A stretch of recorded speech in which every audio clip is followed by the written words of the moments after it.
So hello students, welcome back again. तो अभी तक जो हमने डिस्कस किया है मोशन में, यहाँ पर हमने एक इंट्रोडक्टरी लेक्चर भी दिया जहाँ पर हमने डिस्कस किया मोशन क्या होता है, किस तरीके से किसी ऑब्जेक्ट को हम कह सकते हैं वो मोशन में है। उसके बाद रेस्ट कहा, फिर हमने ये कहा कि ये दोनों चीज़ें जो हैं वो रिलेटिव कंसेप्ट है। उसके बाद मोशन को एक्सप्लेन करने के लिए हमने एक इम्पॉर्टेंट चीज़ सीखी, that is a reference point, कि अगर हमने किसी ऑब्जेक्ट का मोशन एक्सप्लेन करना है तो उस चीज़ के लिए हमारी पास एक रेफरेंस पॉइंट होना चाहिए या हमारी पास रेफरेंस सिस्टम होना चाहिए जिसकी मदद से हम किसी भी ऑब्जेक्ट का मोशन क्या है हम एक्सप्लेन कर सकते हैं। उसके बाद हमने एक इंपॉर्टेंट टाइप, एक सिंपलेस्ट टाइप ऑफ मोशन पढ़ा, that is a motion in a straight line. फिर हमने इंपॉर्टेंट फिजिकल क्वांटिटीज पढ़ी, किस चीज़ के लिए, ताकि हम किसी ऑब्जेक्ट के मोशन को अच्छे से एक्सप्लेन या डिस्क्राइब कर सकते हैं। ठीक है, तो उसमें हमने पढ़ा डिस्टेंस और उसमें पढ़ा हमने डिस्प्लेसमेंट। ठीक है, अब हम जो नेक्स्ट टॉपिक डिस्कस करने जा रहे हैं वो है मेजरिंग रेट ऑफ मोशन। अब इसका मतलब क्या होता है, उसमें हम स्पीड और वेलोसिटी का डिस्कस करेंगे, फिर यूनिफॉर्म नॉन यूनिफॉर्म मोशन पढ़ेंगे, फिर एक्सेलरेशन का भी डिस्कस करेंगे। तो थोड़ा सा हम रिकॉल करेंगे और जो लास्ट पॉइंट हमारी पास है उसको कंक्लूड करेंगे। अब हमारी पास लास्ट टाइम जो हमने डिस्कस किया था दैट वाज डिस्टेंस। एक तो हमारी पास डिस्टेंस था और दूसरा हमारी पास क्या था, डिस्प्लेसमेंट। दूसरा क्या था, डिस्प्लेसमेंट। अब अगर डिस्टेंस की बात करेंगे तो डिस्टेंस में हमने क्या बताया कि हमारी पास जो एक्चुअल, ध्यान रखना, जो हमारी पास एक ऑब्जेक्ट मोशन में होता है वो एक्चुअल में, या जिसको हम कहेंगे टोटल, एक्चुअल में, टोटल में या रियल में वो कितना पाथ ट्रैवल करता है, वो कितना पाथ ट्रैवल करता है, उस चीज को हमने क्या बताया, उस चीज को हमने बताया डिस्टेंस। लेकिन डिस्प्लेसमेंट को हमने क्या कहा, डिस्प्लेसमेंट को हमने ये कहा कि हमारी पास एक ऑब्जेक्ट जो है, एक ऑब्जेक्ट जो है initial to final point, initial से फाइनल पोजीशन तक उसने कितना शॉर्टेस्ट पाथ जो है वो ट्रैवल किया है। ठीक है, नहीं, शॉर्टेस्ट पाथ ट्रैवल किया है। जब हम इनिशियल से फाइनल की ओर बताएंगे तो हम ये कहेंगे कि ये डायरेक्शन भी बताता है, shortest path travelled in a particular direction, in a particular direction. Particular direction में कोई भी ऑब्जेक्ट जो है शॉर्टेस्ट पाथ इनिशियल से फाइनल पॉइंट तक जो ट्रैवल करेगा that will be a displacement. लेकिन फिर हमने ये देखा कि हमारे पास डिस्टेंस और डिस्प्लेसमेंट जो है, ये दोनों चीजें, ये दोनों फिजिकल क्वांटिटीज हमारी पास ऑब्जेक्ट के मोशन को एक्सप्लेन करने में मदद करती है। डिस्टेंस हमें बताता है एक्चुअली कितना ऑब्जेक्ट चला है, अगर ऑब्जेक्ट चला है, अगर ऑब्जेक्ट चल रहा है, उसने एक्चुअल पाथ कितना ट्रैवल किया है। अगर वो नॉन जीरो है तो हमारे पास ऑब्जेक्ट मोशन में है, अदरवाइज वो रेस्ट में है। लेकिन और अच्छे से एक्सप्लेन करने के लिए हमने डिस्प्लेसमेंट का इंट्रोड्यूस किया, क्योंकि हमने ये कहा ऑब्जेक्ट जो है अपनी जगह से कितनी दूरी पर है, अपनी जगह से कितनी दूरी पर उसने अपनी पोजीशन चेंज किया और किस पर्टिकुलर डायरेक्शन में उसने मूव किया है। लेकिन जब हमने इसके बेसिस पर बहुत सारी एग्जाम्पल की तो हमने ये देखा कि हमारे पास ये जो डिस्टेंस होता है इसका जो वैल्यू होता है, इसका जो वैल्यू होता है, और जो डिस्प्लेसमेंट का वैल्यू होता है, जिसको हमने कहा मैग्नीट्यूड, क्या कहा, मैग्नीट्यूड, क्या कहा, मैग्नीट्यूड। ये वैल्यू जो है डिस्टेंस और डिस्प्लेसमेंट का सेम नहीं रह रहा है। अगर डिस्टेंस की बात करेंगे हम, अगर हम डिस्टेंस की बात करेंगे तो डिस्टेंस में हमारी पास वैल्यू जो है वो चेंज नहीं होता है, वो चेंज नहीं होता है। लेकिन डिस्प्लेसमेंट का वैल्यू जो है वो चेंज होता है, क्या होता है, वो चेंज होता है। आखिरकार किस वजह से चेंज होता है, एक ही पॉइंट हमारे पास है, एक ही कंसेप्ट है, वो है डायरेक्शन। एक ही डिपेंडेंस है, वो क्या है, डायरेक्शन। अगर हम किसी ऑब्जेक्ट का डायरेक्शन चेंज करते हैं तो हमारे पास डिस्टेंस का वैल्यू चेंज नहीं होता है, लेकिन डिस्प्लेसमेंट का वैल्यू चेंज होता है। अगर हम डायरेक्शन चेंज नहीं करते तो उस केस में ना ही हमारे पास डिस्टेंस का वैल्यू चेंज होगा और ना ही डिस्प्लेसमेंट का वैल्यू चेंज होगा। लेकिन जब हम डायरेक्शन चेंज करते हैं तो डिस्टेंस का वैल्यू चेंज नहीं होता है, लेकिन डिस्प्लेसमेंट का वैल्यू चेंज होता है। यहां से हमें यह आइडिया आया कि हमारे पास जो फिजिकल क्वांटिटीज हैं, किसी भी चीज के साथ फेनोमेना एसोसिएट करके जो हमारे पास होता है उसको एक्सप्लेन करने के लिए हमारे पास इस डायरेक्शन के बेसिस पर, ध्यान रखना, डायरेक्शन डिपेंडेंस की बात अगर हम बात करेंगे इसके बेसिस पर हमें यह पता चल रहा है कि हमारी पास जो फिजिकल क्वांटिटीज हैं वो दो किस्म की हो सकती हैं। एक तो हमारी पास ये है कि जो डायरेक्शन पे डिपेंड होगी, जो किस पे डिपेंड होगी, डायरेक्शन डिपेंडेंट। दूसरी हमारी पास क्या होगी, डायरेक्शन डायरेक्शन इंडिपेंडेंट। अब जो डायरेक्शन डिपेंडेंट होंगी, इसका मतलब यह है, अब देखो डायरेक्शन डिपेंडेंट है तो इसका मतलब यह है कि अगर हम डायरेक्शन चेंज कर रहे हैं, अगर हम डायरेक्शन क्या कर रहे हैं, चेंज कर रहे हैं, इनकी वैल्यू जो है, इनकी वैल्यू जो है वो चेंज होगी, क्या होगी। लेकिन डायरेक्शन इंडिपेंडेंट का मतलब क्या है कि उनको डायरेक्शन से लेना देना नहीं है। अगर आप डायरेक्शन चेंज भी कर रहे हैं लेकिन हमारी पास उनकी वैल्यू जो है वो चेंज नहीं होगी। ऐसी फिजिकल क्वांटिटीज जिनका डायरेक्शन की वजह से, ऐसी फिजिकल क्वांटिटीज जिनकी डायरेक्शन चेंज होने की वजह से उनका वैल्यू चेंज होता है, उनका हमने नाम रखा वेक्टर। क्या नाम रखा, वेक्टर्स। ऐसी फिजिकल क्वांटिटीज, लेकिन जिनका डायरेक्शन से कोई लेना देना नहीं है, मतलब जो डायरेक्शन चेंज होने की वजह से उनका वैल्यू चेंज नहीं होता है, उनका नाम हमने क्या दिया, स्केलर फिजिकल क्वांटिटीज। अब अगर इन दो में हम देखेंगे, डिस्टेंस और डिस्प्लेसमेंट में हम देखेंगे कि हमारी बस डिस्टेंस फिजिकल क्वांटिटी और डिस्प्लेसमेंट फिजिकल क्वांटिटी में कौन सी स्केलर क्वांटिटी हो सकती है, कौन सी वेक्टर क्वांटिटी हो सकती है, हम पहचान सकते हैं। जैसे कि डिस्टेंस जो है, क्या डिस्टेंस डायरेक्शन चेंज करने की वजह से, क्या डायरेक्शन चेंज करने की वजह से डिस्टेंस किसी ऑब्जेक्ट का चेंज होता है, बिल्कुल भी नहीं। जो एक्चुअल होता है वही एक्चुअल वैल्यू रहता है। तो इसका मतलब यह है कि डिस्टेंस जो है ये हमारे पास स्केलर क्वांटिटी है। क्या है, स्केलर क्वांटिटी है। लेकिन डिस्प्लेसमेंट की अगर हम बात करते हैं तो यह डायरेक्शन पे डिपेंड है, इसका वैल्यू चेंज होता है अगर आपने या ऑब्जेक्ट ने अपना डायरेक्शन जो है वो चेंज किया। इसका मतलब डिस्प्लेसमेंट क्या है, एक वेक्टर क्वांटिटी है।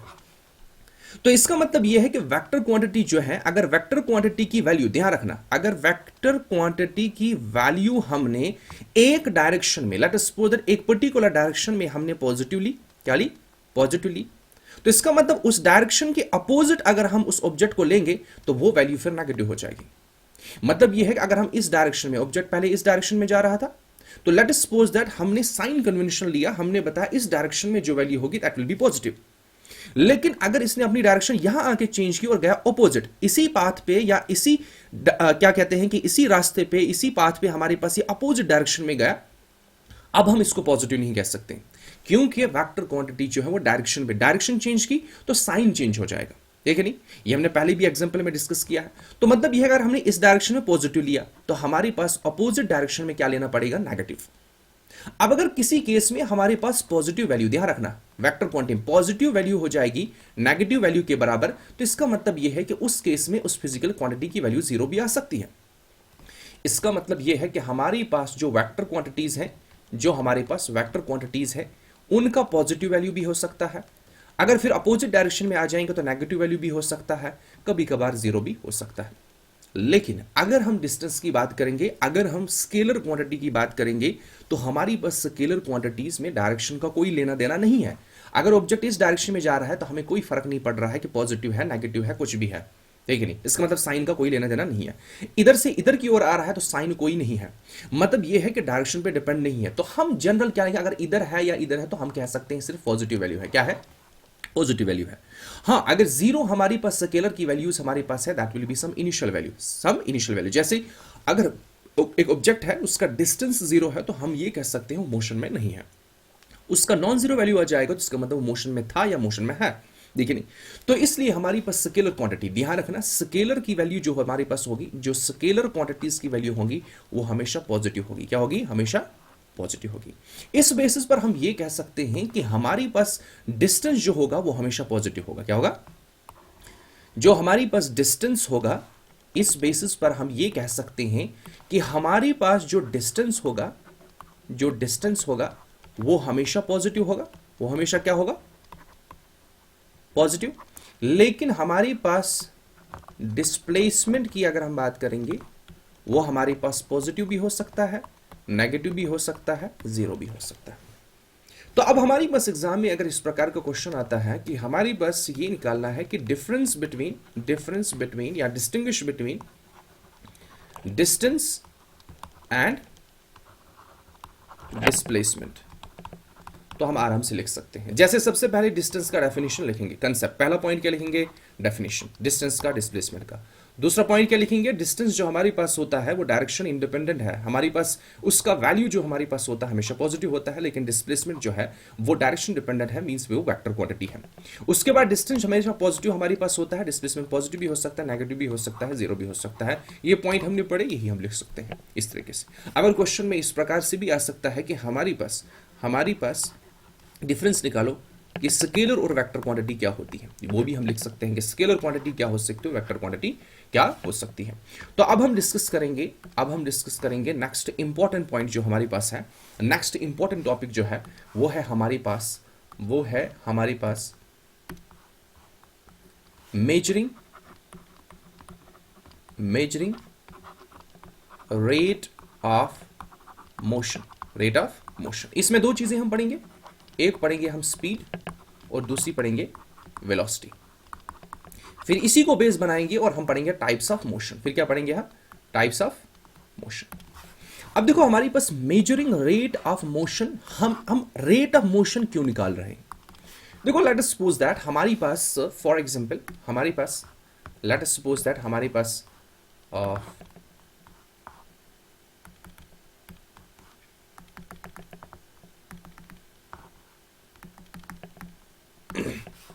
लेट अस सपोज दैट हमारे पास एक ऑब्जेक्ट है, ये दूसरा ऑब्जेक्ट है, ये तीसरा ऑब्जेक्ट है, फॉर एग्जांपल।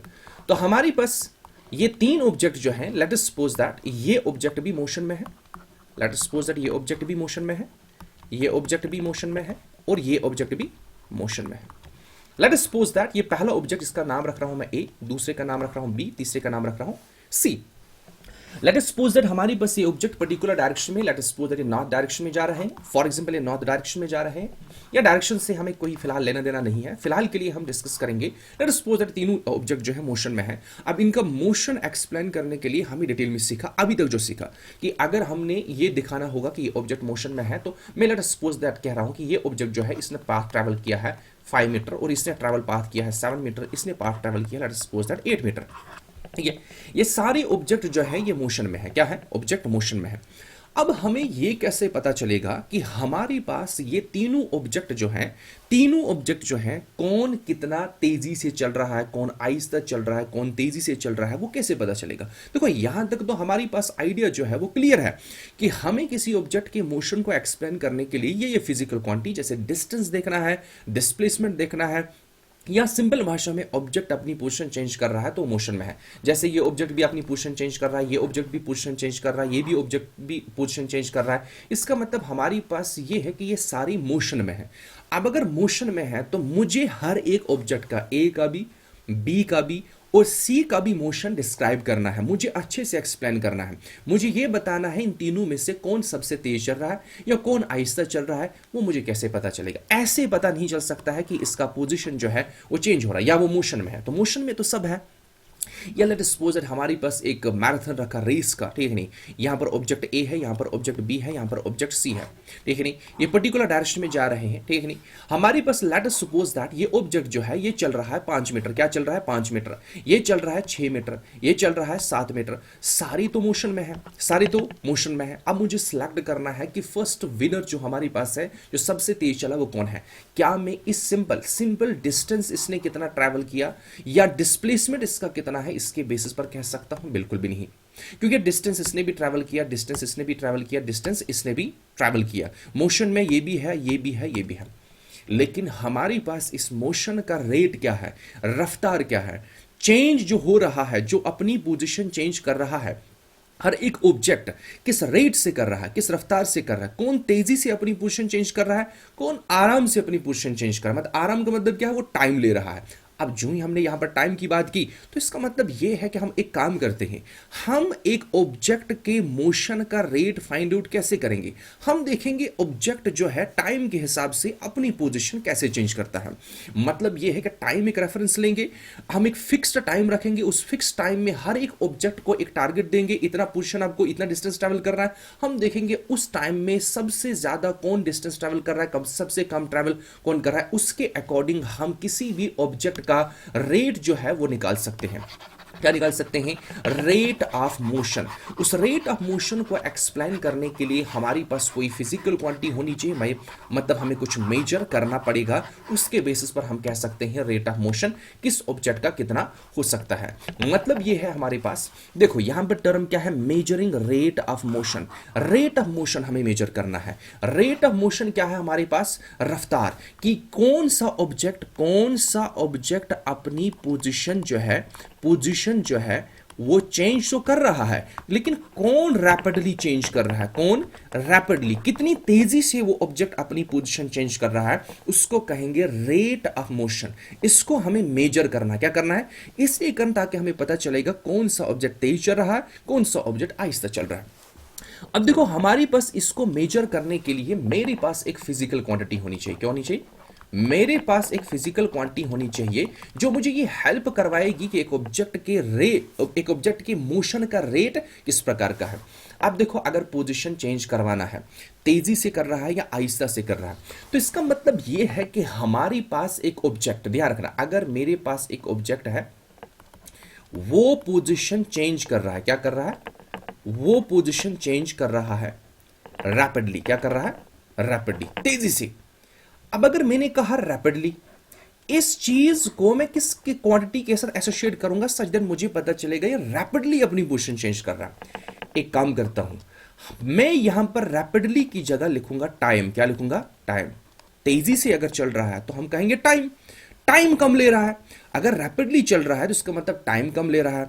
अगर आहिस्ता से चल रहा है तो मतलब टाइम ज्यादा ले रहा है। इसका मतलब यह है कि हम एक काम करेंगे, हम देखेंगे ये ऑब्जेक्ट जो है अपनी पोजीशन कितना चेंज कर रहा है टाइम के हिसाब से।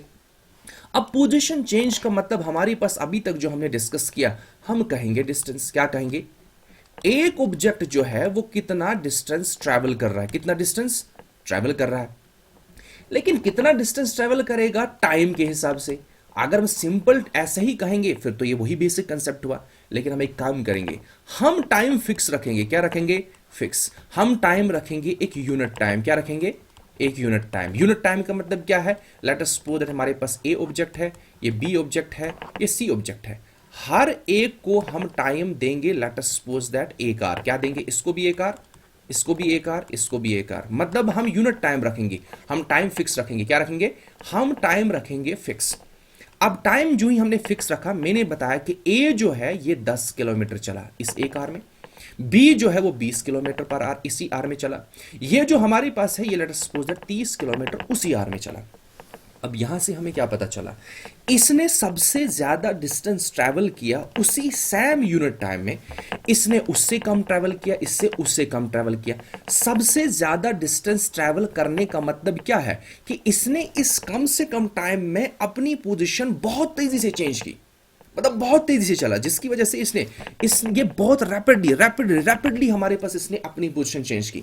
लेकिन यहां पर जो ये बी वाला है, इसने थोड़ा सा, इसने भी पोजीशन चेंज की, टाइम वही था लेकिन इसने आहिस्ता आहिस्ता अपनी पोजीशन चेंज की। लेकिन ए जो है इसने सबसे आहिस्ता अपनी पोजीशन चेंज की। तो इसका मतलब ये है, जब मैं डिस्टेंस मेजर करूंगा कि एक ऑब्जेक्ट ने कितना डिस्टेंस ट्रैवल किया यूनिट टाइम में, वो मुझे बताएगा रेट ऑफ मोशन। मतलब ये है कि डिस्टेंस, एक ऑब्जेक्ट कितना डिस्टेंस ट्रैवल करेगा in unit time. Unit time का मतलब होता है single value.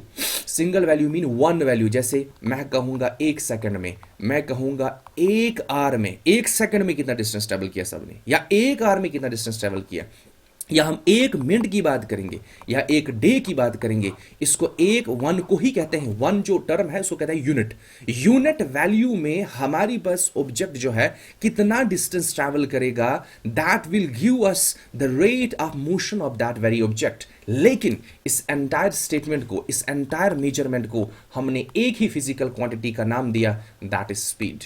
That is speed. अब हम कहेंगे किसी ऑब्जेक्ट की स्पीड कितनी हो सकती है। जिस ऑब्जेक्ट की स्पीड ज्यादा हो सकती है मतलब उसका रेट ज्यादा है। किस चीज का, उसके मोशन का रेट ज्यादा है, वो तेजी से चल रहा है। जिसकी स्पीड कम है उसका रेट ऑफ मोशन जो है कम है, मतलब वो आहिस्ता चल रहा है। लेकिन स्पीड हम कैसे मेजर करेंगे? हम बताएंगे ऑब्जेक्ट ने कितना डिस्टेंस ट्रेवल किया, ऑब्जेक्ट ने कितना डिस्टेंस ट्रेवल किया यूनिट टाइम में, कितने यूनिट टाइम में, तो इसको कहेंगे स्पीड। तो इस तरीके से हम किसी ऑब्जेक्ट के रेट ऑफ मोशन को एक्सप्लेन करते हैं, मतलब मोशन का रेट एक्सप्लेन और मोशन का रेट जो है वो मेजर कर सकते हैं। अब मसला यहां पर यह है कि इसकी फॉर्मेलिटी के लिए या इसको मेजरमेंट करने के लिए हमारे पास मेजरिंग यूनिट्स होने चाहिए। मतलब यह है कि स्पीड को हम किस में मेजर करेंगे? जैसे हमारे पास जो डिस्टेंस होता है या डिस्प्लेसमेंट होता है, क्योंकि ये एक ही चीज़ है, एक में डायरेक्शन है एक में डायरेक्शन नहीं है, इनको मेजर किया जाता है मीटर में, किसमें? इसी तरीके से अगर टाइम की बात करेंगे उसको मेजर किया जाता है सेकंड में। इसी तरीके से हमारे पास मास होता है, इसको मेजर किया जाता है केजी में। अब हमारी पास स्पीड जो है ये एक फिजिकल क्वांटिटी है। क्या है ये? एक फिजिकल क्वांटिटी है। It is a physical quantity which measures, ये क्या मेजर करती है? विच measures measures rate of motion of an object। अब अगर ये ऑब्जेक्ट के रेट ऑफ मोशन को मेजर करता है तो मेजर कैसे करेंगे? हमारे पास स्पीड जो हमारे पास होगा वो कैसे मेजर करेंगे? हमारे पास ऑब्जेक्ट ने कितना पोजीशन चेंज किया, मतलब डिस्प्लेसमेंट कितना है या डिस्टेंस कितना है और कितना टाइम लिया, तो इसके बेसिस पर हम अब स्पीड का यूनिट निकालेंगे कि अब हम इसको किस में मेजर करेंगे, किस यूनिट में मेजर करेंगे। जैसे हमने डिस्टेंस को मीटर में मेजर किया, टाइम को सेकंड में, इसी तरीके से अब देखो स्पीड जो है वो है डिस्टेंस अपॉन टाइम। डिस्टेंस का यूनिट क्या होता है? मीटर। टाइम का यूनिट क्या होता है? सेकंड। तो हमारी पास स्पीड का यूनिट क्या आ जाएगा? मीटर पर सेकंड। ऐसे भी लिखेंगे या ऐसे भी लिख सकते हैं, मीटर पर सेकंड। अब अगर हायर यूनिट लिखेंगे तो हम लिखेंगे जैसे किलोमीटर, मीटर की जगह किलोमीटर और सेकंड की जगह किलोमीटर पर आवर। तो ये हो गया हायर यूनिट, ये हो गया बेसिक एसआई यूनिट्स, ठीक है नहीं? ये डिराइव्ड यूनिट है बट एसआई टर्म्स के बेसिस पर हमने लिखा मीटर पर सेकंड। लेकिन जब हमने ये डिस्कस किया कि हमारे पास ऑब्जेक्ट का मोशन जो होगा या ऑब्जेक्ट का मोशन जो है उसका रेट हम फाइंड आउट करेंगे, तो हमारे पास एक क्वेश्चन माइंड में आया हमारे पास ये है कि लेट अस सपोज दैट हमारे पास ये ऑब्जेक्ट ए है और ये हमारे पास ऑब्जेक्ट बी है, ठीक है? अब ये ऑब्जेक्ट ए जो है, लेट अस सपोज दैट इस पॉइंट ओ से स्टार्ट हुआ, ये एक पॉइंट है, यहां से स्टार्ट हुआ, ये गया आगे, लेट अस सपोज दैट पहुंचा एक्स पर, फिर आगे गया, लेट अस सपोज दैट पहुंचा बी पर, लेट अस सपोज दैट आगे गया पहुंचा सी पर, लेट अस सपोज दैट और आगे पहुंचा डी पर। ये इसका फाइनली यहां तक जाना था इसको। Late us suppose that O से लेकर एक्स तक इसने डिस्टेंस ट्रैवल किया 10 मीटर। कितना किया? 10 मीटर इसने डिस्टेंस ट्रैवल किया, let us suppose that 1 second में। कितने सेकंड में? 1 सेकंड में। फिर एक्स से बी गया और 10 डिस्टेंस ट्रैवल किया, यहां से लेकर यहां तक फिर से 10 मीटर डिस्टेंस ट्रैवल किया 1 सेकंड में। मतलब यहां पर ओ से लेकर एक्स तक इसकी स्पीड कितनी है? 10 मीटर पर सेकंड। एक्स से लेकर बी तक कितना है? 10 मीटर पर सेकंड। बी से सी गया, फिर से मैंने देखा 10 मीटर सिर्फ 1 सेकंड में, मींस 10 मीटर पर सेकंड। फिर सी से डी गया, मैंने फिर से देखा इसको 10 मीटर पर सेकंड। मतलब यह है कि एक ऑब्जेक्ट सबसे पहले मोशन में है, देखिए नहीं, मोशन में है, उस मोशन का रेट हमने फाइंड आउट किया। कैसे मेजर किया? वो कितना डिस्टेंस ट्रैवल कर रहा है यूनिट टाइम में, वो डिस्टेंस ट्रैवल कर रहा है, लेट अस सपोज दैट इस गैप में, यहां से लेकर यहां तक इस गैप में ये डिस्टेंस ट्रैवल कर रहा है 10 मीटर पर सेकंड, यहां पर भी उतना ही। मतलब अगर हम फोकस करेंगे तो यहां पर एंटायरली जो स्पीड रह रही है वो है 10 मीटर पर सेकंड।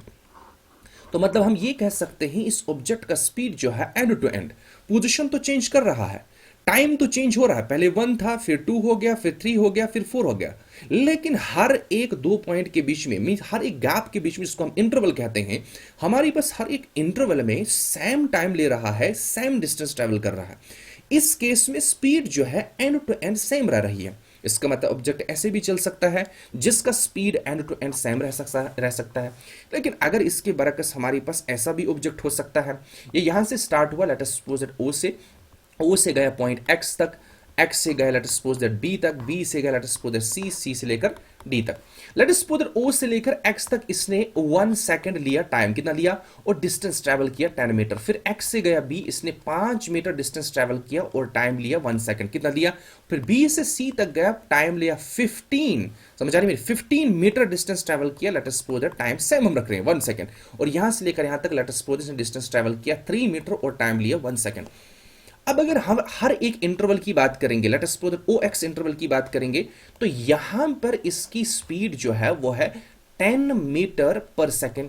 फिर अगर x से b तक हम जाएंगे तो हमारे पास यहां पर स्पीड है 5 मीटर पर सेकेंड। फिर b से c तक जाएंगे तो यहां पर स्पीड है 15 मीटर पर सेकेंड। फिर c से लेकर d तक जाएंगे तो यहां पर स्पीड है 3 मीटर पर सेकेंड। अब अगर इन दोनों ऑब्जेक्ट को थोड़ा सा हम ऑब्जर्व करेंगे तो ए ऑब्जेक्ट जो है इसका speed end to end same रह रहा है, लेकिन यहां पर अगर हम बी ऑब्जेक्ट की बात करेंगे तो यहां पर इसकी स्पीड हर एक इंटरवल में चेंज हो रही है। मतलब यह पहले केस में हमारे पास ऑब्जेक्ट इक्वल डिस्टेंस ट्रैवल कर रहा है equal interval of time. Interval of time का मतलब होता है दो टाइम वैल्यूज का गैप। जैसे अगर पहले हमारे पास 9 बजे थे, 9 AM था, फिर मैंने देखा 10 AM, 10 AM और 9 AM का गैप जो वैल्यू आ जाएगा, टाइम वैल्यू आ जाएगा, वो आ जाएगा 1 आवर। इसको कहेंगे टाइम इंटरवल। हर एक इंटरवल, हर एक सेम, देखो सेम टाइम इंटरवल है 1 सेकेंड, 1 सेकेंड, 1 सेकेंड, 1 सेकेंड। देखो यहां से लेकर ओ से लेकर एक्स तक 1 सेकेंड है, ओ से लेकर बी तक है 2 सेकेंड, 2 - 1 फिर से 1 सेकेंड। हर एक सेम इंटरवल ऑफ टाइम में सेम डिस्टेंस ट्रेवल कर रहा है, लेकिन यहां पर हमारे पास डिफरेंट डिस्टेंस ट्रेवल कर रहा है in equal interval of time. Time same ले रहा है लेकिन डिस्टेंस डिफरेंट ट्रेवल कर रहा है। इसका मतलब इसका मोशन और इसका मोशन सेम नहीं हो सकता है, इसका स्पीड और इसका स्पीड सेम नहीं हो सकता है। इसलिए पहले वाले केस को हम कहेंगे यूनिफॉर्म स्पीड। क्या कहेंगे? Uniform speed. यूनिफॉर्म स्पीड का मतलब क्या है कि हमारे पास ऑब्जेक्ट जो है इक्वल डिस्टेंस ट्रैवल करता है। क्या करता है? इक्वल डिस्टेंस ट्रैवल करता है in equal interval of time. Equal distance travel कर रहा है इक्वल इंटरवल ऑफ टाइम में, सच स्पीड को हम क्या कहेंगे? Uniform speed. क्या कहेंगे? Uniform speed. अगर एक ऑब्जेक्ट अब ऐसे चल रहा है, इस स्पीड से चल रहा है, मतलब ऑब्जेक्ट जो है इक्वल डिस्टेंस ट्रैवल कर रहा है इक्वल इंटरवल ऑफ टाइम में, हम उसको कहेंगे यूनिफॉर्म मोशन। क्या कहेंगे? Uniform motion. तो मतलब यह है कि एक ऑब्जेक्ट जब यूनिफॉर्म मोशन में होता है उस केस में वो सेम डिस्टेंस ट्रैवल करता है सेम इंटरवल ऑफ टाइम में। उस केस में हमारे पास एक सिंगल वैल्यू आता है स्पीड का, सिंगल वैल्यू। जैसे यहां पर है 10 मीटर पर सेकेंड। लेकिन इस प्रकार की स्पीड से जब ऑब्जेक्ट कोई चलेगा तो वो मोशन में होगा, उस मोशन को हम कहेंगे यूनिफॉर्म मोशन। तो यूनिफॉर्म मोशन क्या होता है? जब एक ऑब्जेक्ट इक्वल डिस्टेंस ट्रैवल करता है in equal interval of time.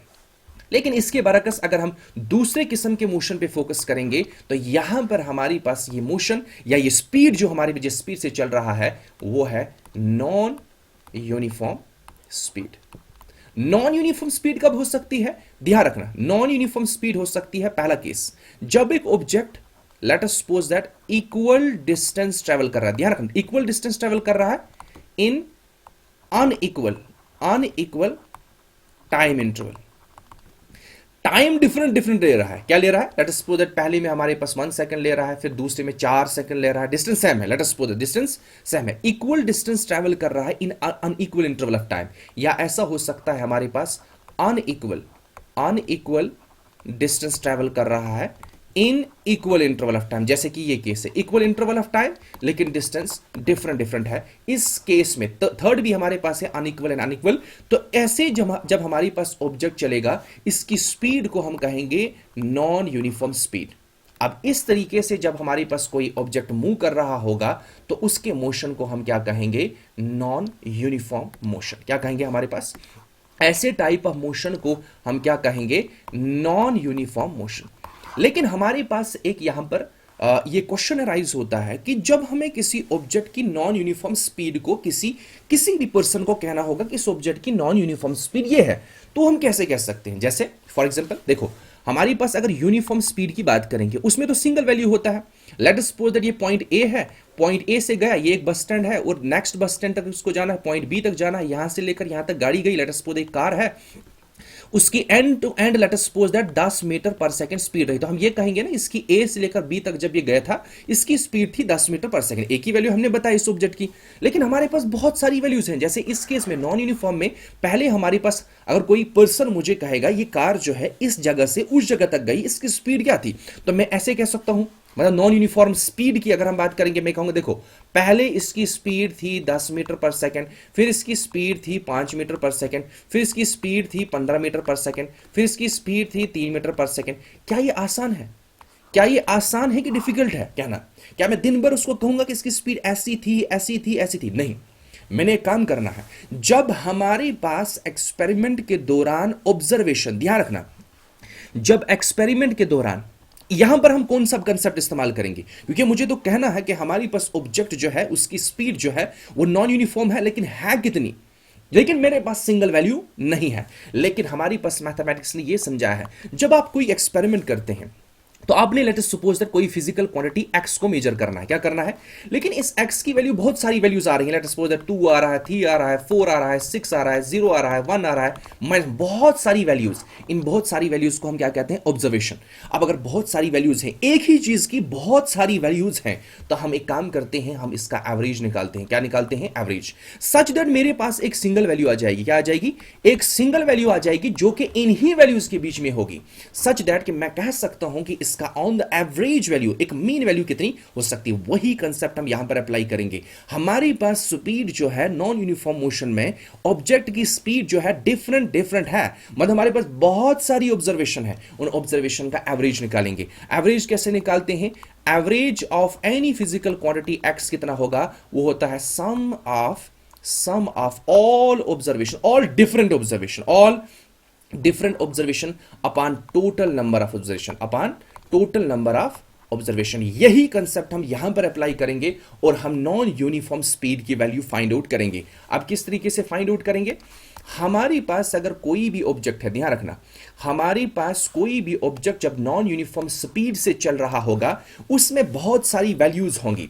For example हमारे पास उसमें वैल्यू होगी, डिस्टेंस का होगा let us suppose that 5 metre 1 second per second, next let us suppose होगा 6 मीटर पर second, let us suppose next होगा 10 मीटर पर second, let us suppose next होगा 3 मीटर पर सेकंड। ये डिफरेंट वैल्यूज हैं, इनका एवरेज फाइंड आउट करना है। क्या करना है? एवरेज। लेकिन निकालना है स्पीड। ध्यान, हमारे पास फिजिकल क्वांटिटी एक्स नहीं है, हमारे पास फिजिकल क्वांटिटी स्पीड है।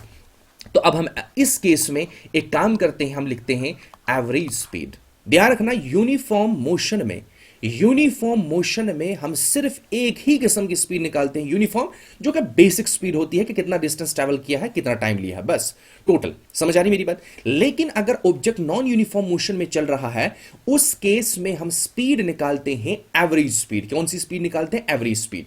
फिर दूसरी किस्म की स्पीड होती है इंस्टेंटेनियस, बाद में डिस्कस करेंगे। तो हमारे पास एवरेज स्पीड निकालेंगे। ये आपको समझ आया होगा कि हम क्यों एवरेज स्पीड निकालें, क्योंकि हमारी पास स्पीड की वैल्यूज जो हैं वो बहुत सारी हैं, बहुत सारी ऑब्जर्वेशन है। उस चीज के लिए हमें एवरेज स्पीड फाइंड आउट करना है। अब मुझे निकालना है एवरेज स्पीड। जैसे मैंने वहां पर निकाला एवरेज वैल्यू ऑफ एक्स, तो यहां पर क्या लिखते हैं? Total number of observation. तो यहां पर ऊपर हमारे पास टोटल नंबर ऑब्जर्वेशन होता है, डिस्टेंस क्या होता है? तो हम लिखेंगे टोटल डिस्टेंस ट्रैवल। क्या लिखेंगे? Total distance travelled. क्या लिखेंगे? Total distance travel. अब ये हो गया वही सम ऑफ ऑल ऑब्जर्वेशन। टोटल का मतलब क्या होता है? Sum of all observation. फिर नीचे क्या लिखिए? तो हो गया डिस्टेंस, टोटल डिस्टेंस ट्रैवल। नीचे क्या लिखते हैं? Total number of observation. Let us suppose the number of observation are N कुछ भी हो सकता है, n3 भी हो सकता है, 10 भी हो सकता है, 2 भी हो सकता है, 11 भी हो सकता है, 20 भी हो सकता है, 100 भी हो सकता है, कुछ भी हो सकता है। This is sum of all observation upon total number of observation. लेकिन ध्यान रखना, यहां पर ऑब्जर्वेशन हम किसकी निकाल रहे हैं? ऑब्जर्वेशन निकाल रहे हैं डिस्टेंस, क्योंकि स्पीड होता है डिस्टेंस अपॉन टाइम। अब यहां पर लिखेंगे टाइम, तो यहां पर लिखेंगे टोटल टाइम टेकन। डिस्टेंस का भी एवरेज निकाला हमने, टाइम का भी एवरेज निकालेंगे, लिखेंगे upon total number of observation n।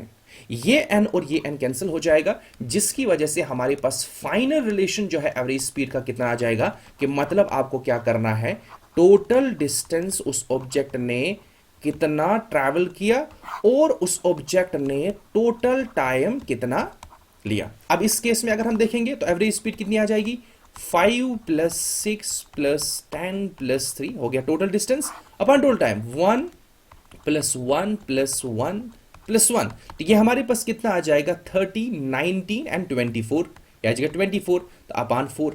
ठीक है नहीं? अब फिर से आप ये आप इसको डिवाइड कर सकते हैं, यह आ जाएगा 6 अपॉन 1। देखो फिर से हमारे पास आ गया 6 मीटर पर सेकंड। एक ही वैल्यू आया और हमने यूनिट टाइम से ही मेजर किया। यहां पर 4 सेकंड थे लेकिन उसको कन्वर्ट किया 1 सेकंड में। अब हमारे पास एक ही वैल्यू आई, दैट इज अ 6, और ये 6 इन्हीं 4 वैल्यूज के बीच में कहीं ना कहीं पर होगी, इन्हीं के बीच में कहीं ना कहीं होगी। मतलब 3 अगर उसको अरेंज करेंगे, पहले 3 आएगा, फिर 5 आएगा, देन 6, देन 10, अब इन्हीं के बीच में कहीं ना कहीं वैल्यू होगी। ये हमारे पास है। अब हम कह सकते हैं ये जो कार है या जो बस है या ऑब्जेक्ट जो है वो नॉन यूनिफॉर्म स्पीड से चल रही है, जिसकी एवरेज स्पीड 6 मीटर पर सेकंड है, इसलिए हमने एवरेज स्पीड निकाला। तो ये हो गया हमारे पास एवरेज स्पीड का कंसेप्ट। एवरेज स्पीड क्या होती है और स्पीड को हम कैसे मेजर करते हैं, और साथ में हमने डिस्कस किया यूनिफॉर्म मोशन और नॉन यूनिफॉर्म मोशन क्या होता है। ठीक है, अब अगर हम यहां पर थोड़ा सा इसको कंक्लूड करेंगे तो हम ये कह सकते हैं कि हमारे पास, ध्यान रखना, यूनिफॉर्म मोशन में जो स्पीड होती है वो रहती है कांस्टेंट। क्या रहती है? कांस्टेंट। ध्यान रखना, कांस्टेंट का मतलब क्या है कि स्पीड चेंज नहीं होती है। लेकिन नॉन यूनिफॉर्म मोशन की अगर हम बात करते हैं तो यहां पर हमने ये कंक्लूजन निकाला, जो स्पीड है वो कांस्टेंट नहीं होती है, वो एक वेरिएबल होती है, वो चेंज होती है। ध्यान रखना, ये कंक्लूजन है हमारे पास। यूनिफॉर्म मोशन में स्पीड क्या होती है? कांस्टेंट। नॉन यूनिफॉर्म मोशन में स्पीड क्या होती है? वेरिएबल। तो यहां तक हमने ये डिस्कस किया कि हम किसी ऑब्जेक्ट का मोशन का रेट किस तरीके से फाइंड आउट करेंगे, उसकी स्पीड निकाल के। यहां तक हमें ये आइडिया हुआ कि हमें अब मोशन जो है ऑलमोस्ट अच्छे से समझ आया होगा। देखो, हर कंसेप्ट जब हम पढ़ेंगे ना, जैसे हमने स्टार्टिंग में मोशन का डेफिनेशन पढ़ा था, हमें वहीं पर समझ आया था कि मोशन क्या होता है। लेकिन फिर मैंने कहा कि मोशन जो है अभी आप अच्छे से एक्सप्लेन नहीं कर सकते जब तक ना आपके पास एक रेफरेंस पॉइंट होगा। ठीक है, हमने रेफरेंस पॉइंट डिस्कस किया, आपको समझ आया, अब रेफरेंस पॉइंट भी है, मोशन भी हम डिस्क्राइब कर रहे हैं, लेकिन फिर जाके हमें मेजर करना पड़ा, क्योंकि विदाउट मेजरमेंट हम किसी फेनोमेना को एक्सप्लेन नहीं कर सकते हैं। तो उसके लिए हमने पोजीशन की जगह डिस्टेंस का इस्तेमाल किया। हमने कहा कितना पाथ ट्रेवल कर सकता है, क्योंकि ऑब्जेक्ट जब मोशन में होगा तो पाथ ट्रेवल। ठीक है, हमने डिस्टेंस पढ़ा तो हमें फिर से लगा कि हमें अब समझ आ गया कि हमारे पास मोशन क्या होता है, लेकिन फिर भी हम इस वहम में रहे कि हमें मोशन समझ आया, क्योंकि हमने तो कहा पाथ ट्रेवल कर रहा है लेकिन डायरेक्शन नहीं बताया। और एक फिजिकल क्वांटिटी इंट्रोड्यूस की, उस फिजिकल क्वांटिटी का नाम रखा हमने डिस्प्लेसमेंट। जब हमें डिस्प्लेसमेंट पता चला, हमें कहा कि ये इतना पाथ ट्रैवल कर रहा है, 15 मीटर ट्रैवल कर रहा है या 15 मीटर दूरी पर है और इस डायरेक्शन में है, तो हमें ये पता चला कि अब हमारे पास मोशन में तो अब इसके अलावा कुछ नहीं हो सकता। हमें मोशन समझ आ गया, हमने मेजर भी किया, डिस्टेंस भी बताया, फिर डिस्प्लेसमेंट इंट्रोड्यूस किया, कहा कि इस डायरेक्शन में जा रहा है तो मोशन हो गया। लेकिन नहीं, फिर भी हम इस वहम में रहे कि हमें समझ आ गया, लेकिन हमने ये नहीं बताया कि हमारे पास अगर बहुत सारे ऑब्जेक्ट चल रहे हैं तो उनका मोशन कैसे एक्सप्लेन करेंगे, उनका रेट कैसे फाइंड आउट करेंगे। उस रेट को फाइंड आउट करने के लिए अब हमने स्पीड इस्तेमाल किया। अब हमें और इस वहम में रहे कि हमें समझे, क्योंकि हर एक स्टेप में जब हम किसी चीज को, किसी नेचर को समझते हैं, हर एक स्टेप में हमें लगता है कि हमें समझ आ गया, क्योंकि हमने उस नेचर का एक पार्ट पढ़ा होता है और वो पार्ट समझ आया होता है, हमें लगता है कंप्लीट समझ आया। मतलब हमने उस ऑब्जेक्ट के बारे में, उस फेनोमेना के बारे में, लेट अस सपोज मोशन के बारे में हमें कंप्लीट समझ आया। लेकिन अब हमने स्पीड डिस्कस किया। हमने कहा ठीक है, अगर बहुत सारे ऑब्जेक्ट चल रहे हैं, हम एक काम करते हैं, उनका रेट फाइंड आउट करते हैं, उनके मोशन का रेट फाइंड आउट करते हैं। तो हम एक काम करते हैं, हम डिस्टेंस ट्रैवल देखते हैं, यूनिट टाइम में कौन कौन ट्रैवल कर रहा है। तो वैसे हमने स्पीड इंट्रोड्यूस किया, अब हमने मेजर किया। अब हमारे पास मोशन जो है, मोशन का कंसेप्ट जो है वो बिल्कुल क्लियर हुआ। बिल्कुल भी नहीं। क्यों? हमने कहा कि लेट अस सपोज दैट हमने क्या कहा कि एक ऑब्जेक्ट जो है ए है, वो मोशन में है, उसका स्पीड है 50 मीटर पर सेकेंड। कितना है? 50 मीटर पर सेकेंड। अब अगर इसका स्पीड है, 50 मीटर डिस्टेंस ट्रैवल किया है, जो इसका पाथ है और टाइम ले रहा है, तो मतलब ऑब्जेक्ट मोशन में है। क्या है? ऑब्जेक्ट मोशन में है, और साथ साथ में हमने इसका रेट भी फाइंड आउट किया। हमने कहा इतनी तेजी से चल रहा है, लेकिन हमने ये नहीं कहा कि किस डायरेक्शन में इसकी स्पीड है, इसकी स्पीड जो है वो किस डायरेक्शन में है। इसलिए हमारे पास यहां पर भी हमें ये वहम ही रहा कि हमने मोशन जो है अच्छे से एक्सप्लेन किया, अच्छे से समझा। इसलिए हम एक काम करते हैं, हमने स्पीड तो मेजर किया, हमने रेट तो फाइंड आउट किया, रेट तो मेजर किया। हम एक काम करते हैं, हम किसी ऑब्जेक्ट के रेट ऑफ मोशन को एक्सप्लेन करेंगे, समझेंगे, हम बताएंगे साथ में कि इसकी स्पीड इतनी है इन अ पर्टिकुलर डायरेक्शन। इसलिए हमें नया कंसेप्ट इंट्रोड्यूस करना पड़ा, that is speed with direction. Speed with direction. Speed with direction. Speed with direction की अगर हम बात करेंगे तो स्पीड विद डायरेक्शन को हमने क्या नाम दिया यहां पर, मतलब एक ऐसी स्पीड जिसका डायरेक्शन भी होगा, जो डायरेक्शन भी हमें बताएगा कि इसका जो मोशन का रेट है वो किसी पर्टिकुलर डायरेक्शन में ऐसा है और किसी पर्टिकुलर डायरेक्शन में ऐसा है। मतलब सपोज इस डायरेक्शन में ऐसा है, फिर वो टर्न किया नॉर्थ की ओर या साउथ की ओर, तो उसका क्या कहते हैं कि रेट ऑफ मोशन जो है इस डायरेक्शन में ऐसा था। तो इसलिए हमें नई फिजिकल क्वांटिटी इंट्रोड्यूस करनी पड़ी, that is velocity. That is velocity. Velocity क्या है हमारे पास? वेलोसिटी कुछ नहीं है हमारे पास, speed of an object, speed of an object in a particular या definite direction। इसका मतलब यह है कि हमारे पास स्पीड ऑफ ऑब्जेक्ट किसी भी पर्टिकुलर डायरेक्शन में हम बता सकते हैं कि वो, ध्यान रखना यहां पर जो वेलोसिटी है यह भी हमारे पास एक ऐसी फिजिकल क्वांटिटी है जो क्या मेजर करता है, जो मेजर करता है रेट ऑफ मोशन को। रेट ऑफ, जैसे स्पीड है वो भी मेजर क्या करवाता है, रेट ऑफ मोशन, लेकिन ये सिर्फ रेट ऑफ मोशन को ही मेजर नहीं करवाता है, rate of motion in a definite या पर्टिकुलर डायरेक्शन। किसी पर्टिकुलर डायरेक्शन में किसी ऑब्जेक्ट का रेट ऑफ मोशन कितना है वो मुझे मेजर करवाता है वेलोसिटी।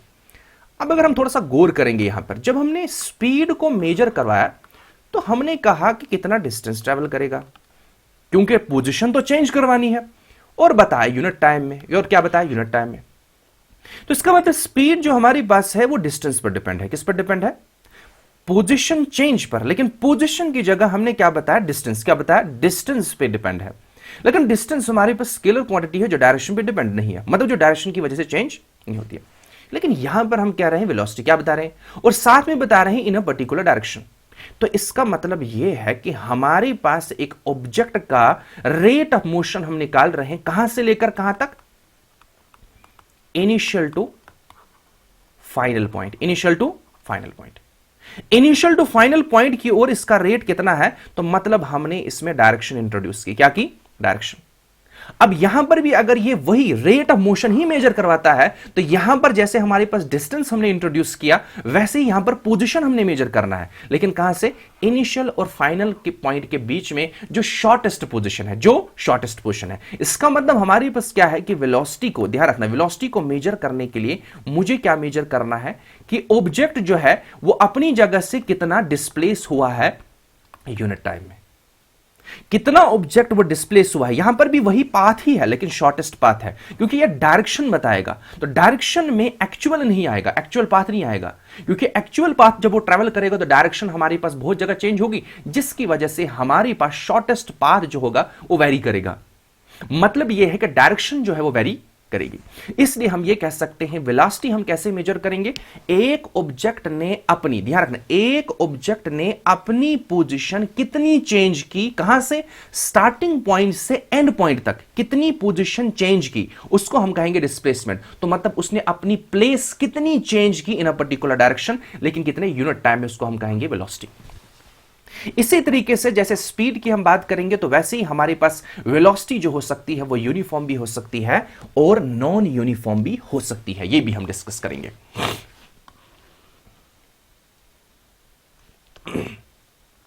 अब देखो हमारे पास क्या है कि जैसे हमने कहा कि मोशन यूनिफॉर्म भी हो सकता है, नॉन यूनिफॉर्म भी हो सकता है। तो इसी तरीके से हमारे पास जैसे हमने स्पीड के केस में पढ़ा, वेलोसिटी जो है वो सेम भी रह सकती है। वेलोसिटी क्या रह सकती है, सेम भी रह सकती है या चेंज भी हो सकती है, या चेंज भी हो सकती है।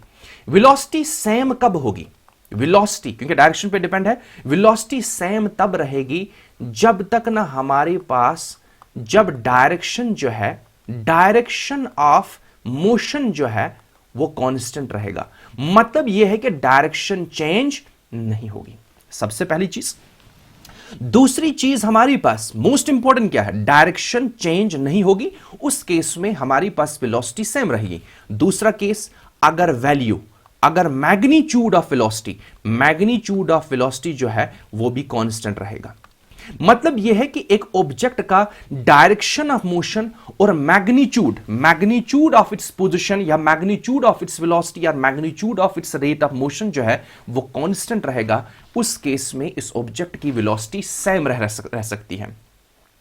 उस वाले केस में जब हम वेलोसिटी डिस्कस करेंगे तो उसको कहेंगे हम यूनिफॉर्म वेलोसिटी। क्या कहेंगे? Uniform velocity.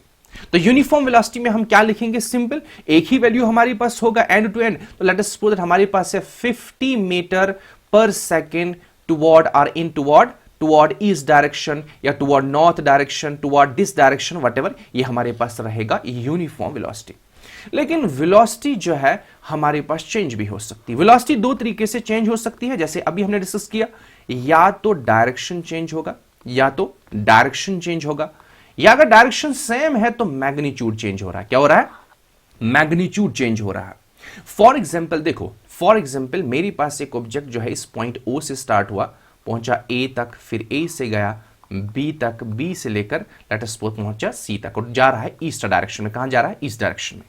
Late us suppose यहां से लेकर यहां तक इसने 10 मीटर चला 1 सेकंड में। कितना? 1 सेकंड में। और यहां से लेकर यहां तक 5 मीटर 1 सेकंड में, और यहां से लेकर यहां तक 3 मीटर 1 सेकंड में। ठीक है नहीं? अब अगर हम यहां पर गौर से देखेंगे, यहां पर डायरेक्शन तो चेंज नहीं हो रहा है, डायरेक्शन चेंज क्योंकि इस डायरेक्शन में है, लेकिन यहां पर मैग्नीट्यूड हम चेंज कर रहे हैं। क्या कर रहे हैं? अगर हम मैग्नीट्यूड चेंज कर रहे हैं, क्या इस केस में क्या यहां पर वेलोसिटी कितनी है? 10 मीटर पर सेकंड टुवर्ड ईस्ट। यहां पर क्या है? 5 मीटर पर सेकंड टुवर्ड ईस्ट। यहां पर 3 मीटर पर second toward east. Time same ले रहा है, डिस्टेंस डिफरेंट है, इसलिए हमारे पास यहां पर वेलोसिटी क्या होगी? Non uniform. क्या होगी? लेकिन कैसे चेंज हुई? कैसे चेंज हुई? हमने मैग्नीट्यूड चेंज किया। क्या किया? मैग्नीट्यूड चेंज किया। लेकिन हम एक काम करते हैं, हमारे पास एक ऑब्जेक्ट है, वो O से स्टार्ट हुआ, गया पॉइंट B तक या A तक, A से गया let us suppose that B। ध्यान रखना, पहले केस में जा रहा था टुवर्ड ईस्ट। कहां जा रहा था? फिर जब A पर पहुंचा तो यहां से इसने अपना डायरेक्शन चेंज किया। कहां गया? साउथ की ओर। कहां की ओर? डायरेक्शन चेंज किया। क्या किया? डायरेक्शन। अब late us suppose that O से लेकर A तक जो है वो है 5 मीटर। कितना है? 5 मीटर। और A से लेकर B तक जो है, यहां से लेकर यहां तक भी 5 मीटर है। यहां से लेकर यहां तक 5 मीटर चला ये 1 सेकंड में, और यहां से लेकर यहां तक 5 मीटर चला 1 सेकंड में। क्या मैग्नीट्यूड चेंज हुआ? नहीं, मैग्नीट्यूड चेंज, लेकिन डायरेक्शन चेंज हुई। लेकिन डायरेक्शन चेंज हुई, इस वजह से भी वेलोसिटी चेंज होगी। क्यों? देखो, अगर हमें लगेगा कि इसका वेलोसिटी कितना है? 5 मीटर 5 मीटर, लेकिन हमारे पास इसका डिस्प्लेसमेंट जो रहेगा वो रहेगा यहां से लेकर यहां तक, जो शॉर्टेस्ट पाथ रहेगा। जब डिस्प्लेसमेंट चेंज होगा, क्योंकि यहां से हमें पता चल रहा था डिस्टेंस, अगर एक्चुअल पाथ की बात करेंगे वो कितना था? 10, लेकिन जब यहां से लेकर यहां तक निकालेंगे वो सिर्फ 5 निकलेगा, जिसकी वजह से वेलोसिटी चेंज होगी। जिसकी वजह से वेलोसिटी, लेकिन वेलोसिटी कहां पर चेंज होगी? ये इस डायरेक्शन चेंज होने की वजह से चेंज होगी। तो इसका मतलब हमारे पास यूनिफॉर्म वेलोसिटी भी हो सकती है, नॉन यूनिफॉर्म वेलोसिटी भी हो सकती है। यूनिफॉर्म वेलोसिटी भी हो सकती है और नॉन यूनिफॉर्म वेलोसिटी भी हो सकती है। नॉन यूनिफॉर्म वेलोसिटी क्रिएट हो सकती है due to change in velocity, और चेंज इन वेलोसिटी दो तरीके से हो सकता है, या तो मैग्नीट्यूड चेंज होगा या तो डायरेक्शन चेंज होगा। हां, तीसरा केस हमारे पास ऑटोमेटिकली आ जाता है, हम डिस्कस नहीं करते हैं। ऐसा भी हो सकता है डायरेक्शन भी चेंज हो रही है, मैग्नीट्यूड भी चेंज हो रहा है, तब भी हमारे पास क्या होगा? वेलोसिटी नॉन यूनिफॉर्म हो सकती है। यह ध्यान रखना है। तो हमारे पास किस किस्म की वेलोसिटी होगी? Uniform and non uniform. अब हम इसको कंक्लूड करेंगे, तो यहां पर हम यूनिफॉर्म वेलोसिटी कैसे फाइंड आउट करते हैं, किसी ऑब्जेक्ट का कैसे मेजर करेंगे, और नॉन यूनिफॉर्म वेलोसिटी किस तरीके से मेजर करेंगे, वो हम यहां पर डिस्कस करेंगे।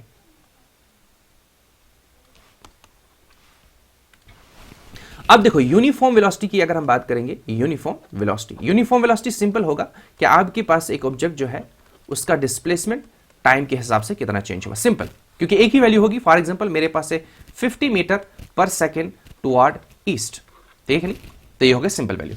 उसके बाद हम नॉन यूनिफॉर्म, मोस्ट इंपॉर्टेंट हमारे पास है नॉन यूनिफॉर्म, कि जनरली हमारे पास ऑब्जेक्ट जो है नॉन यूनिफॉर्म मोशन में चलता है।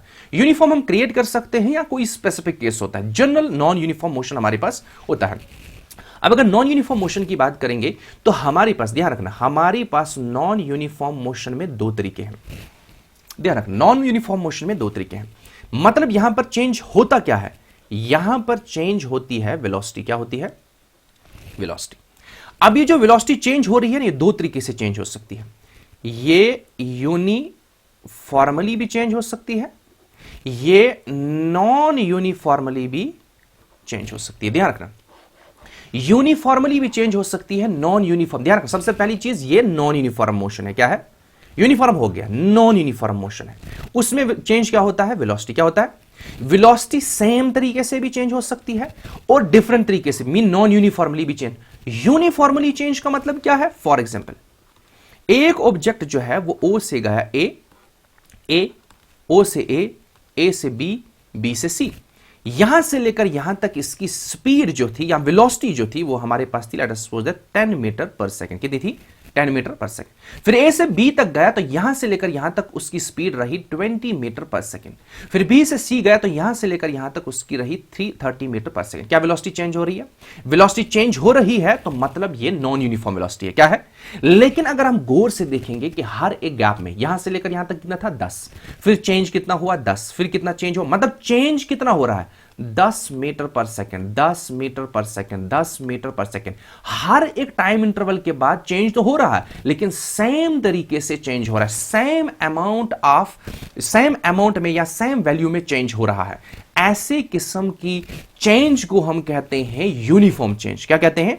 अगर वेलोसिटी इस तरीके से चेंज हो रही है, हम कहेंगे यूनिफॉर्मली चेंज हो रही है वेलोसिटी। लेकिन इसके बरकस अगर हम दूसरा केस लेंगे, बिल्कुल इसी तरीके से हमारे पास कोई ऑब्जेक्ट है, वो जा रहा है ओ से लेकर ए से जा रहा है बी से जा रहा है सी। लेट अस सपोज यहां से लेकर यहां तक इसका स्पीड था 10 मीटर पर सेकंड, और यहां से लेकर यहां तक लेट अस सपोज 7 मीटर पर सेकंड। लेट अस सपोज यहां से लेकर यहां तक है 25 मीटर पर सेकंड। अब अगर गैप निकालेंगे, यहां से लेकर यहां तक था 10 और यहां से लेकर यहां तक 17 माइनस 10 कितना आ जाएगा हमारे पास? 7 का गैप आ जाएगा। और यहां से लेकर यहां तक बहुत ज्यादा गैप, डिफरेंट गैप है। तो यहां अगर आप देखेंगे कि यहां पर हर एक इंटरवल में गैप डिफरेंट है। क्या वेलोसिटी चेंज हो रही है? वेलोसिटी चेंज हो, देखो वेलोसिटी यहां पर भी चेंज हो रही है, वेलोसिटी यहां पर भी चेंज हो रही है। यहां पर यूनिफॉर्मली चेंज हो रही है, यहां पर नॉन यूनिफॉर्मली चेंज हो रही है। समझ आ रही मेरी बात? अब इस केस में नॉन यूनिफॉर्मली में हमें निकालना है एवरेज वेलोसिटी। क्या निकालना है? Average velocity. यहां पर एवरेज वेलोसिटी वैसे ही निकालना है कि टोटल डिस्प्लेसमेंट कितना है और टोटल टाइम कितना है। टोटल डिस्प्लेसमेंट कितना है, टोटल टाइम कितना है। लेकिन हमारे पास इंपॉर्टेंट जो बनता है, जो इस क्लास में हमारे पास मोस्ट इंपॉर्टेंट बनता है न्यूमेरिकल्स के लिए, वो ये है कि जब एक ऑब्जेक्ट जो है यूनिफॉर्मली अपनी वेलोसिटी चेंज करता है, यूनिफॉर्मली अपनी वेलोसिटी चेंज करता है। अब ध्यान रखना, ये हो गया। देखो नॉन यूनिफॉर्मली चेंज जब हो रहा है तो एवरेज वेलोसिटी बिल्कुल जैसे हमने एवरेज क्या कहते हैं स्पीड निकाला, उसी तरीके से सेम तरीके से एवरेज वेलोसिटी हम किस केस में? Non uniformly change of velocity जब होगा उस केस में हम ऐसे निकालेंगे। टोटल डिस्प्लेसमेंट देखेंगे, टोटल टाइम कितना लिया है। लेकिन जब हमारे पास यूनिफॉर्मली वेलोसिटी चेंज हो रही है, उस केस में हम क्या देखते हैं कि हमारे पास इनिशियल वेलोसिटी कितनी है और फाइनल वेलोसिटी कितनी है, उसका एवरेज निकालते हैं।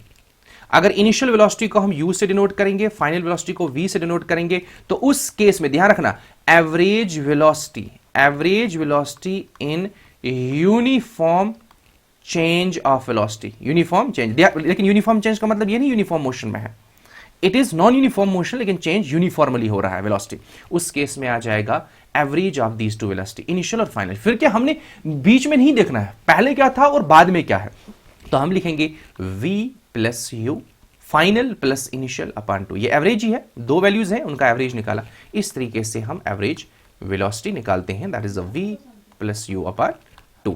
तो इस तरीके से हमारे पास ये हो गया, हमारे पास वेलोसिटी का कंसेप्ट कंप्लीट। इसी चीज को फिर से हमें समझ आ गया, यहां तक समझ आ गया, लेकिन हमने अब ये बताना है कि कौन सा ऑब्जेक्ट किस तरीके से अपनी वेलोसिटी चेंज करता है और किस रेट से चेंज करता है। तो नेक्स्ट हम डिस्कस करेंगे एक्सेलरेशन, फिर हम ग्राफिकल रिप्रेजेंटेशन ऑफ मोशन और यूनिफॉर्म सर्कुलर मोशन डिस्कस करेंगे।